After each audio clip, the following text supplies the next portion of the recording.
I'm actually here in a supervisory capacity, he said carefully. There's work happening just around the back of the supervisory, she laughed, shaking her head. Please. Supervising what? Trash pickup? Lawn mowing?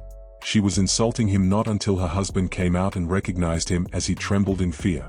The estate manager also recognized him. The early morning sun cast a golden hue over the estate, its warmth spreading gently across the neat, winding roads and the rows of luxury homes still half-dressed in scaffolding and fresh paint. Emmanuel Reed turned off the ignition of his black SUV, exhaled quietly, and gazed out the windshield. From where he sat, he could see the gentle sprawl of the estate he had poured years of his life into. It wasn't just concrete and wood, it was legacy, purpose, sweat, and a stubborn dream made real. But none of that was visible to the world at first glance. They saw only the man, not the story. He rubbed his palms together, then reached for his tablet on the passenger seat.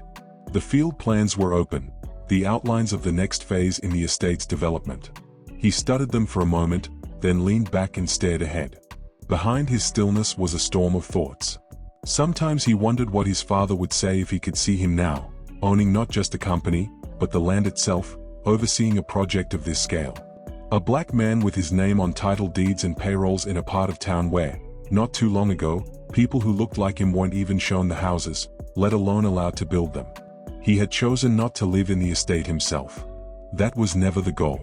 The goal was to prove something silently, to create spaces, to build futures, to own without having to boast. He wore no suit this morning. Just dark jeans, boots, and a soft cotton shirt rolled up at the sleeves. No one would look at him and assume he was the boss. And sometimes, that worked in his favor. Emmanuel had barely stepped out of his vehicle when the front door of the cream-colored house across the road swung open with startling force. A woman, blonde, stern-faced, barefoot, stormed down the steps as though chasing a trespasser from her porch. "Hey," she snapped. "Hey, you, what do you think you're doing?" Emmanuel turned slowly, puzzled. "Sorry?" he said, closing his door gently. "You can't park here," she barked. "This is a private estate. Do you even know what that means?" He raised a hand, intending to explain. I'm actually just..." But she didn't let him finish. "No. Don't me," she said, moving closer. "I live here. Right here," she pointed with an aggressive jab toward her house. "And I'm not about to let someone just roll up and turn my front yard into a dumping ground for whatever this is supposed to be." Emmanuel took a breath, calm but firm. "I understand, but I'm here on official business." "Official business?" she cut in, scoffing. "That's rich. Let me guess, you're delivering for someone, or maybe doing repairs. You people think you can just stroll in anywhere like it's the local parking lot." He blinked slowly at the phrase, "You people." Still, his voice didn't rise. "If you'd let me explain." "I don't want your explanation," she snapped. "I want you to move your car. Right now. Before I call security." At this point, Emmanuel glanced at the small estate tag hanging from his rearview mirror. One only staff and owners were issued. It gleamed silently, untouched by her fury. "I'm actually here in a supervisory capacity," he said carefully. "There's work happening just around the back of the supervisory?" She laughed, shaking her head. "Please. Supervising what? Trash pickup? Lawn mowing?" Her voice had grown loud now. Too loud. From down the block, a curtain moved slightly. A neighbor glanced out. Another phone was raised subtly. A few people walking their dogs slowed their pace. Emmanuel adjusted the sleeve of his shirt, kept his stance composed. "There's an ongoing construction project I oversee. I only stopped to check in before heading." "You didn't get clearance to be here," she snapped. "And this is not where your type just pulls in like you own the place." That stopped him. Not because it shocked him, but because it didn't. Still, he remained still, as though steadying the entire weight of the moment on his shoulders. "I do own the place." But she didn't hear it. Or didn't want to. "Excuse me," she shouted. "Are you threatening me now? Is that it? Telling me you'll do what? Stay parked and see if I'll do anything?" Emmanuel opened his mouth, about to repeat what he had just said, when she marched closer. No, listen, I've seen this before. You think just because you've got a nice car and sunglasses that you can pretend to belong here. But I know who lives in this estate. I know what kind of people they are. And I don't care how many times you lower your voice or act like you're calm, you don't belong here. Silence. The kind that falls just before the crash. More neighbors had stopped. Some weren't even pretending anymore. A couple stood frozen across the road, watching. One man stood halfway through tying his shoelaces, unsure if he should intervene or disappear. I'm not here to cause trouble. But if you'll let me finish even one sentence. No, I won't, she hissed. Because men like you always think they can talk their way around rules. Not this time. I'm calling my husband. He'll handle this. And with that, she turned toward the house again. And that was the moment Mark Pearson stepped out the front door, phone in hand, his voice trailing off from a work call. Linda, what's going on now? He asked, clearly exasperated. She pointed immediately. This man parked right in front of our house. He won't leave. He's being rude, won't explain who he is, he's saying nonsense about supervising something. Mark squinted toward Emmanuel. Then he froze. And Emmanuel, at last, spoke, his voice directed to Mark now, level and dry. Good morning, Mark. The blood drained from Mark Pearson's face so fast it left him pale. The phone slipped slightly from his hand before he caught it again. Mr. Reed, he said, as if the name might change the scene. Sir. Linda's head snapped sideways. Wait, what? You know him? Mark rushed down the steps. Honey, stop talking. Just stop. But. No, he said through clenched teeth. That's my boss. She stared at her husband, then at the man she had just publicly insulted. And for the first time, her mouth didn't open. A suffocating silence wrapped itself around the little patch of earth where they stood. The heat of embarrassment flushed across Linda's cheeks as her gaze darted between her husband and the man she just belittled in front of half the neighborhood.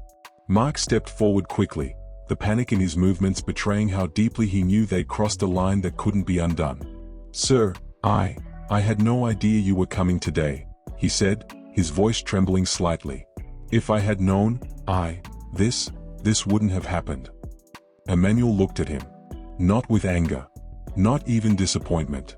Just that same quiet stare that felt like it could see straight through a man's skin to whatever dignity or doubt was left underneath. You don't need to explain, Mark, Emmanuel said. You weren't the one shouting. Linda flinched. Mark turned back to his wife. Linda, he's not just some supervisor. He's the managing director of the entire firm doing the work here. He's the one who signs my paychecks. He owns this project. Linda's lips parted as if to speak, but no words came out. She finally managed. But I thought. You thought I didn't belong here, Emmanuel finished for her, calmly. Because of how I look. Because of the car. Because I'm not what you expect to see parked in front of a nice house on a clean, quiet street. She swallowed hard, shame dawning slow and heavy. More people had gathered now. Some were just pretending to pass by, others had their arms crossed, eyes narrowed in guilt or curiosity. A few looked at Linda with the kind of expression that said they'd always suspected something, and now it had shown itself plainly. I didn't know, she said softly. I didn't realize. You didn't care to realize, Emmanuel replied. You didn't ask a question. You gave me a verdict. Mark was now wringing his hands. Mr. Reed, please? I'm so sorry. This isn't who we are, she didn't mean to. Mark, Emmanuel said, cutting him off with a raised hand. You don't have to speak for her. He turned back to Linda. I'm not angry, but I am tired. Tired of always having to prove my presence. Tired of having to explain myself before I've even spoken a full sentence. Linda looked like she wanted to cry but didn't know if she was allowed to. I thought I was protecting my neighborhood, she said quietly, not as a defense, but a pathetic offering. From me? He asked. She looked down. Just then, a familiar voice rang out from a few steps away. Mr. Reed. It was Franklin, clean-cut, clipboard in hand, and unmistakably authoritative. The estate manager strode up quickly, a hint of sweat at his temples from the morning rounds. Sir, I didn't know you were already here. I was just coming to check on the progress at the back. The team's on schedule. He glanced at Mark, nodded politely, then turned to Linda and gave her a quick, puzzled look before continuing to address Emmanuel with crisp formality. If you'd like, I can escort you around the south wing to see what they've done with the drainage. It's fine, Emmanuel said. I just needed to check something briefly. But I seem to have made an unexpected stop. Franklin chuckled lightly, unaware of the tension. Well, you're always welcome here. After all, it is your estate. Dead silence. The words seemed to echo across the street, flattening every assumption in a single breath. It is your estate. Linda's face went pale, the implication crashing into her chest like a wave she hadn't seen coming. She opened her mouth, closed it again, then took an unsteady step back as if the earth beneath her had tilted. Mark looked like he might pass out. Franklin, finally sensing the thick air between them, glanced between Emmanuel and the couple. Is everything all right, sir? Emmanuel offered him a small, unreadable smile. No harm done, Franklin. Thank you. Franklin nodded respectfully and, sensing it wasn't his place to ask further, stepped away. But not before giving Linda one last, uncertain look. Emmanuel glanced once more at Linda. She wasn't speaking now. Her mouth was slightly open, stunned into silence. Her husband looked like he wished the ground would open and swallow him whole. I'll walk myself, Emmanuel said, finally. Then, to Linda, you said I didn't belong here. But I've been here, long before the walls of this house were standing. She didn't respond. Couldn't. He nodded to Franklin and walked on, the crunch of his boots against the gravel the only sound in the space they left behind. And still, he carried no anger, only the weight of the world he had built and the quiet dignity of knowing who he was. The air was thicker now. What had begun as a simple inspection visit had become a quiet storm, the kind that didn't need thunder to make its presence felt. Emmanuel walked with deliberate steps toward the rear section of the estate, his shadow long behind him as murmurs trailed from the stunned onlookers. Behind him, Linda stood frozen, her arms folded again, but this time, not in defiance. It was armor now. She had not just been wrong, she had been blind, loud, and cruel in front of everyone. Mark, standing beside her, looked like a man trying to hold a family portrait together in a fire. His boss had just been racially profiled, by his wife, in front of their neighbors. And now the truth lay bare. Emmanuel didn't turn back. He had no interest in watching them scramble for a story to explain themselves. His eyes stayed forward, scanning the layout of the new block they were erecting. It wasn't the incident itself that stung, it was the reminder. No matter how many estates he built, how many people he employed, how many lives he touched, some would still only see the color of his skin before the content of his soul. As he passed the site boundaries, a few workers called out respectfully. Morning, boss. Good morning, sir. He nodded in return, offering a brief smile. Here, at least, he was known. Not just by title, but by presence. He had been on this ground in rain and heat, steel-toed boots in red soil, shoulder to shoulder with the same workers who now saluted him.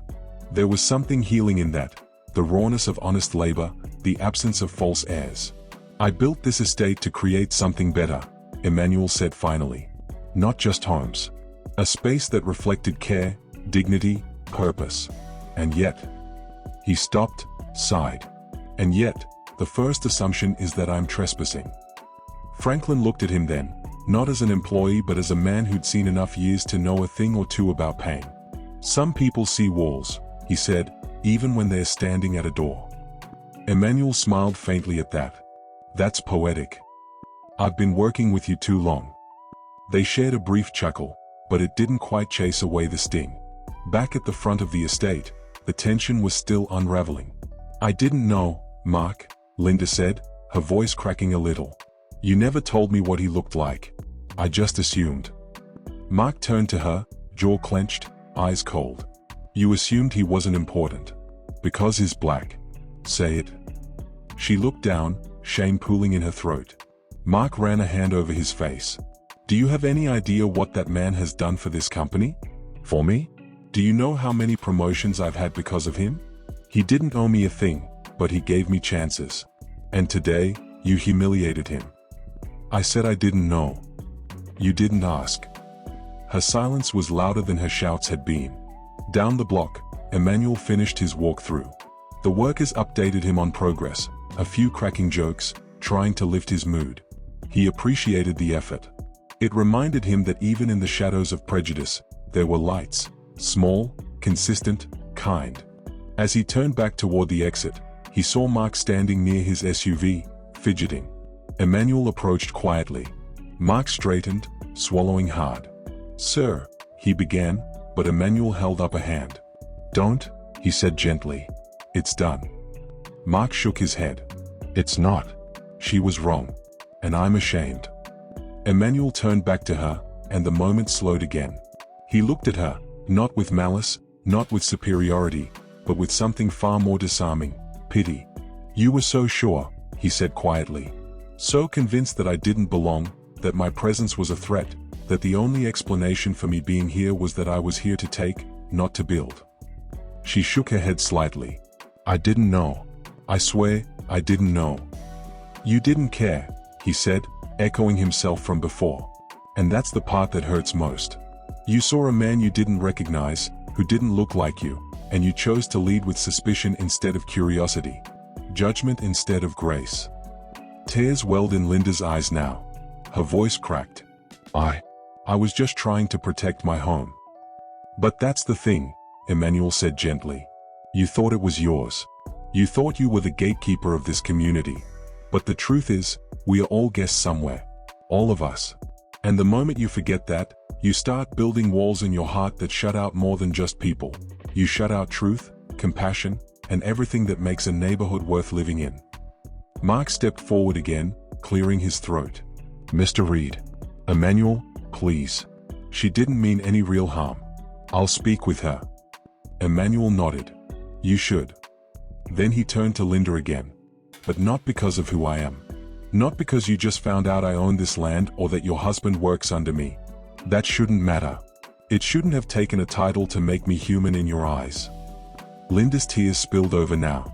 She covered her mouth, shaking her head, ashamed and speechless. A dog barked somewhere in the distance.